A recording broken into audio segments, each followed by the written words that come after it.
Salut tout le monde, comment allez-vous? Moi ça va plutôt bien. Aujourd'hui on se retrouve pour une nouvelle vidéo pour l'histoire de Ibiki Jaybo, de son vrai nom Jaymani Gorman, et donc un rappeur américain né le 22 août 2003 à Stockton. Première fois d'ailleurs qu'on va parler de Stockton.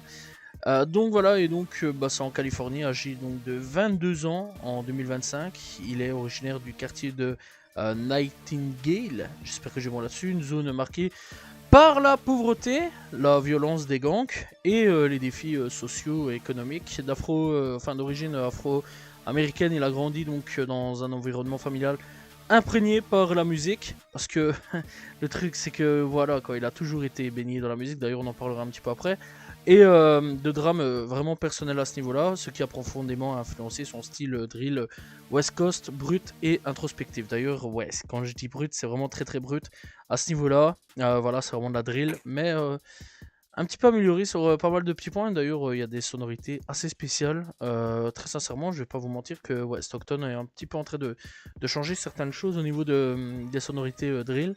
Même à l'heure actuelle, la nouvelle génération sur la drill est un petit peu en train de changer les choses. C'est assez intéressant à ce niveau-là.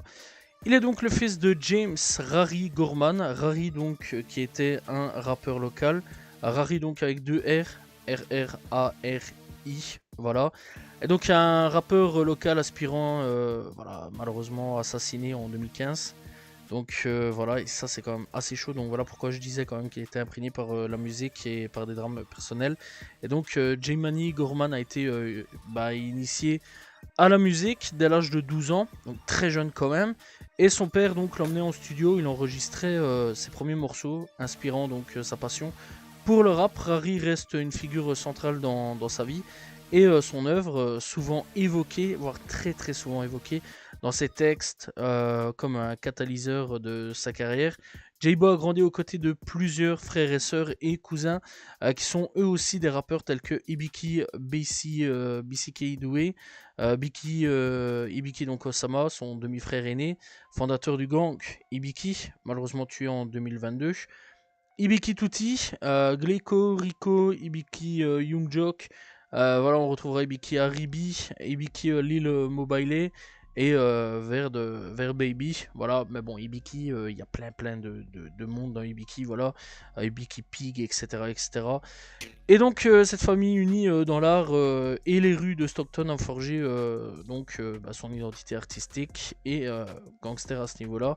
Dans tout ça, bref, oui, Ibiki, c'est donc un gang à ce niveau-là, comme à peu près tous les blazes de début, un genre NBA, tout des trucs ainsi, voilà. Donc voilà, ouais, c'est clairement un gang. D'ailleurs, c'est un gang avec assez de rival à ce niveau-là, enclavé dans tout autour d'eux, c'est un peu des ennemis, voilà, à ce niveau-là, donc c'est quand même assez chaud pour eux. Mais dans l'ensemble, ça les empêche pas vraiment de pouvoir rapper à ce niveau-là, et d'être très bon, d'ailleurs, soit dit en passant. Bref, donc malgré les obstacles, eh bien, Jaybo connaît une ascension fulgurante après une première incarcération de 1 an et demi, libéré donc fin 2020 pour avoir essayé de vendre donc des armes à un agent de l'ATF. Ouais. Ibiki Jaybo a essayé de vendre des guns à un agent de l'ATF. Donc, il sortira donc après tout ça Step de Hard Rest en décembre 2020. Et donc son premier hit majeur et son premier projet du nom donc de 2021. Voilà, rien de plus simple là-dessus. Un projet donc de 16 titres où l'on retrouve des feats comme Unis Shoots, Rafli de Pluck et Young Slowby. On retrouve comme titre Real Trap, Skrilla et Traumatizate. Toujours cette même année, il sort Later for the Streets, un projet de 18 titres. On retrouve comme feat Ibiki Osama et RSB Mad Max. Mad Max d'ailleurs, il en parlera pas mal aussi dans ses textes. Voilà, à ce niveau-là, parce que à un moment il a fait de la prison, etc. Faudrait que je me renseigne un petit peu plus sur lui. Je sais pas s'il est toujours en prison actuellement. Faudrait que j'aille checker, je vais pas vous mentir. Bref, donc on retrouve des titres comme Confession, Chacha et Pinocchio. Cette même année donc, elle se fera de nouveau arrêter pour possession d'armes par un délinquant. Voilà, et donc en juillet 2021, il sera libéré en février 2023. C'est pas pour autant qu'il était derrière les barreaux qu'il est resté inactif. Non, parce que en 2022, malgré qu'il soit derrière les barreaux, un projet sortira quand même du nom de Rari. Donc son papa, voilà, Rari Reva, donc voilà un nom qui fait référence à son père et qui contiendra au total 12 titres et des feats comme Bankroll Rudy plutôt, RSB Poopy, Like 200, RSB Mad Max, voilà, et Shoef. Le projet contient des titres comme Free Mad Max, Transform et Free Me. Free Me, voilà, parce que il était en prison à ce moment-là, rien de plus logique. Donc voilà. En février donc 2023, Ibiki Jebo est officiellement libre et sortira bien le single, enfin des singles comme Mr. Ibiki, Apocalypse et Autumn Bay. En octobre donc bien il revient avec un album du nom de Sinner's Prayers. Voilà, et donc un projet de 21 titres, totalement en solo. D'ailleurs, première fois que c'est un projet totalement en solo, aucun featuring. Et on retrouvera des titres comme Snake Mentality, Rary Forever, voilà encore une fois le daron, Ibiki vs The World et Sinner's Prayers. Voilà, donc le tournant arrive en 2024 avec Boogeyman. Et personnellement, c'est à partir de là que je vais le découvrir et que je vais clairement plus le lâcher. Enregistré donc en prison, eh bien, qui explose ce son-là avec plus de 51 millions de streams, entrant dans les charts Billboard Hot 100. Et donc le 22 août, il sortira un nouveau projet du nom de The Reaper, un projet de 21 titres, aucun featuring. Encore une fois, voilà, deuxième projet où il ne fait pas de featuring. Et il y aura pas mal quand même de petites pépites dans le projet, dont le fameux Boogeyman.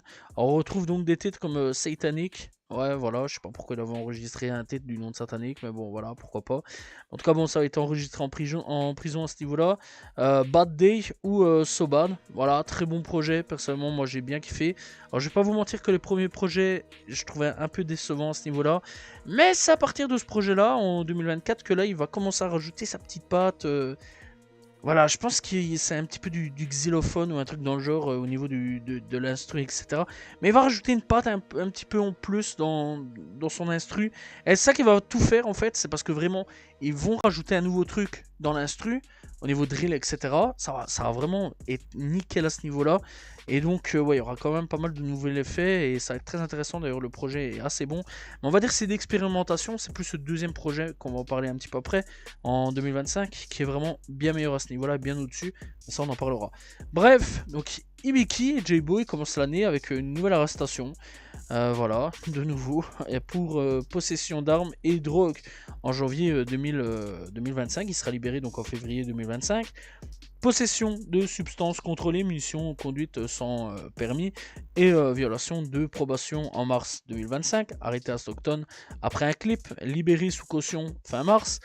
Et donc, bonne nouvelle pour lui, d'ailleurs j'ai voté pour lui, pour à peu près tous ceux qui ont été à peu près sélectionnés, même d'autres, etc. Parce que vraiment, il y a vraiment des pépites sur le XXL Freshman, puisque oui, il sera donc sélectionné pour le XXL Freshman classe 2025, aux côtés de Ian, Baby, Chief DeWitt, Nino Pade, Lazerdim 700, Leo Chimie, 1900 Regret, voilà, IM Triplin, Whitey Buffat ou Jello, bref, je dois être honnête avec tous ceux que j'ai cités dans cette liste. Je les écoute et je les ai même découverts avant qu'ils passent dans les XXL Freshmen. Et je dois dire qu'ils sont vraiment forts et ont pratiquement tous réussi leur freestyle. Pratiquement tous. C'est vraiment celui qui m'a le plus déçu, YTB Fat. Vraiment, c'était une dinguerie à quel point il m'a vraiment déçu. Voilà, et bon, ça a été décevant. Et bon, dans ceux-là, malheureusement, Ibiki Jebo. Pourquoi? Car il était absent. Mais pourquoi absent d'ailleurs? Eh bien, encore une nouvelle arrestation. Et pas une bonne cette fois-ci, puisque donc le 18 mai 2025, il a arrêté en Arkansas, voilà, dans le comté de Pope, pour possession de drogue, armes prohibées, vol et non-respect d'un stop, où en plus il était en route pour son shooting donc XXL Freshman. Donc le gars il était en route là pour faire XXL Freshman et il se fait péter. Et il attend son procès sans caution à ce niveau-là maintenant, marquant donc sa 9e arrestation en plus de ça. Parce que oui, bien avant ça, à partir de ses 14-13 ans, il se fera arrêter. C'est quand même quelque chose d'assez fou.